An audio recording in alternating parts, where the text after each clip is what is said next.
ஸ்ரீ ஆண்டாள் திருவடிகளே சரணம்.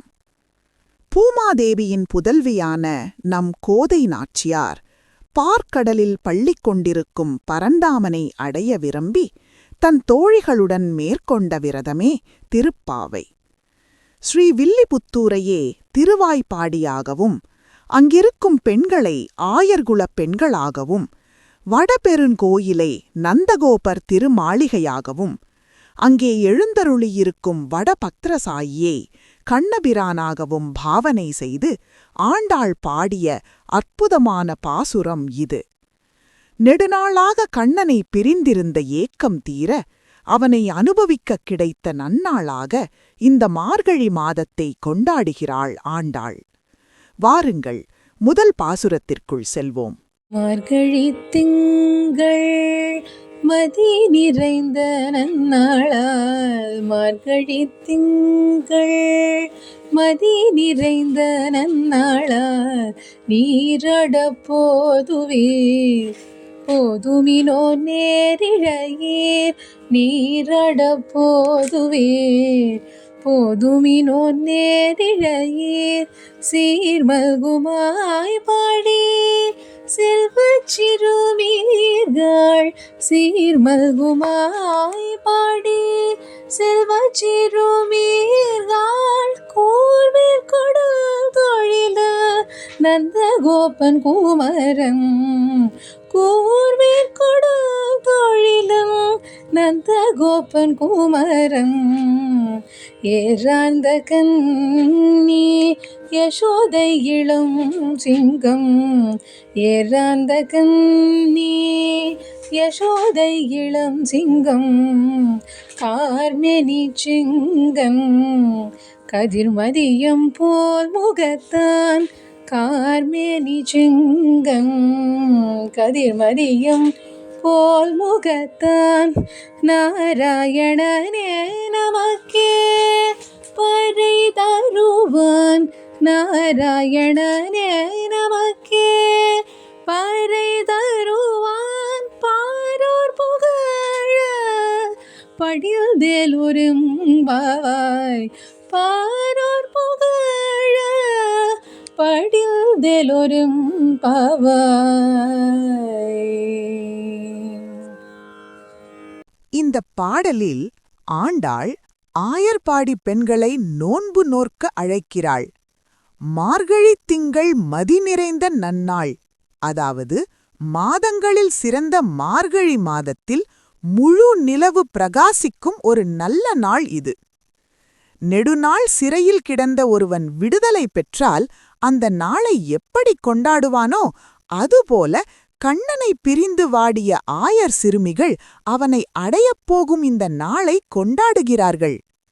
பகவத்கீதையில் கண்ணனே மாதங்களில் நான் மார்கழி என்று சொன்னதால் இந்த மாதம் மிகவும் சிறப்பு வாய்ந்தது. நீராடப் போதுவீர் போதுமினோ நேரிழையீர், அழகான அணிகலன்களை அணிந்த பெண்களே கண்ணனோடு கலந்திருப்பதே ஒரு விதமான நீராட்டம்தான். அந்த அனுபவத்தைப் பெற வாருங்கள் என்று அழைக்கிறாள் ஆண்டாள். ஆண்டாள் ஆயர்பாடியை சீர்மல்கும் ஆய்ப்பாடி என்கிறாள். அதாவது செல்வம் கொழிக்கும் ஊர். கண்ணன் அங்கு வந்து பிறந்ததால் அந்த ஊருக்கே ஒரு தனி பெருமை. அடுத்து கண்ணனின் தந்தையான நந்தகோபரை விவரிக்கிறாள். கூர்வேர் கொடுந்தொழிலன். நந்தகோபர் மிகவும் சாதுவானவர், எறும்பை கூட மிதிக்க அஞ்சுபவர். ஆனால் கண்ணன் பிறந்த பிறகு அவனுக்கு ஏதேனும் ஆபத்து வந்துவிடுமோ என்ற பாசத்தினால் கையில் எப்போதும் கூர்மையான வேல் வைத்துக்கொண்டு யாரேனும் வந்தால் அவர்களை தாக்கும்படியான கொடுந்தொழிலனாக மாறிவிட்டார். இது பக்தி கலந்த பயம். அடுத்து தாயார் யசோதை, ஏறார்ந்த கண்ணி யசோதை. கண்ணனின் லீலைகளைக் கண்டு மகிழ்ந்து கண்கள் விரிந்து அழகுடன் திகழ்கிறாள் யசோதை. அவள் வளர்த்த பிள்ளை எப்படிப்பட்டவன்? இளஞ்சிங்கம், சிங்கக்குட்டி போல கம்பீரமானவன். கண்ணனின் அழகை ஆண்டாள் எப்படி வர்ணிக்கிறார் பாருங்கள். கார்மேனிச் செங்கண் கதிர்மதியம் போல் முகத்தான். அவன் மேகம் போன்ற கருமையான நிறம் கொண்டவன். கார்மேனி, தாமரை போன்ற சிவந்த கண்கள் உடையவன், செங்கண். அவன் முகம் சூரியனைப் போல பிரகாசமாகவும் சந்திரனைப் போல குளிர்ச்சியாகவும் இருக்கிறது. பகைவர்களுக்கு சூரியனாகவும் பக்தர்களுக்கு சந்திரனாகவும் இருப்பான். பாடலின் மிக முக்கியமான வரி, நாராயணனே நமக்கே பறை தருவான். இங்கு ஏகாரம் நாராயணனே என்பது மிக முக்கியம். வேறு யாருமில்லை, அந்த நாராயணன் மட்டுமே நமக்கு மோட்சத்தை தர முடியும்.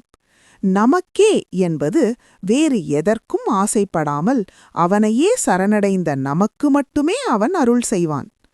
பறை என்பது நோன்பிற்கான ஒரு வாத்தியம் என்று வெளிப்படையாக தெரிந்தாலும் அதன் உண்மையான பொருள் கைங்கரியம் அல்லது மோட்சம், அதாவது இறைவனுக்குச் செய்யும் தொண்டு. பாரோர் புகழ படிந்து, இந்த உலகம் புகழும்படி நாம் இந்த விரதத்தை மேற்கொள்வோம் என்கிறாள் ஆண்டாள். நேயர்களே, இந்த பாடலில் ஒரு மிக நுட்பமான சுவாபதேச அர்த்தம், அதாவது உள்ளுரைப் பொருள் உள்ளது. நந்தகோபன் இவர் ஆச்சாரியருக்கு ஒப்பிடப்படுகிறார். சீடர்களை தீயவற்றிலிருந்து காப்பவர். யசோதை இவள் திருமந்திரத்திற்கு ஒப்பானவள். இறைவனை தன் கருவில், அதாவது மனதில் வைத்திருப்பவள். சிறுமீர்காள் இறைவனை அடையத் துடிக்கும் ஜீவாத்மாக்களாகிய நாம் தான் அந்த சிறுமிகள். பறை என்பது வெறும் வாத்தியமல்ல, அது பகவான் நமக்குத் தரும் நிரந்தரமான வீடு பேறு. ஆகவே ஆச்சாரியன் மூலமாக திருமந்திரத்தை உணர்ந்து இறைவனை சரணடைந்தால் அவன் நிச்சயம் நமக்கு முக்தியைத் தருவான் என்பதே இதன் சாரம். மார்கழி மாதத்தின் ஒவ்வொரு நாளும் திருப்பாவையின் ஒவ்வொரு பாடலையும் பாடி அந்த கண்ணனின் அருளை பெறுவோம். ஆண்டாள் திருவடிகளே சரணம். இந்த வீடியோ உங்களுக்கு பிடித்திருந்தால் லைக் செய்யுங்கள். அடுத்த வீடியோவில் 2வது பாசுரமான வையத்து வாழ்வீர்தாள் விளக்கத்தை பார்ப்போம். மறக்காமல் சப்ஸ்கிரைப் செய்யுங்கள்.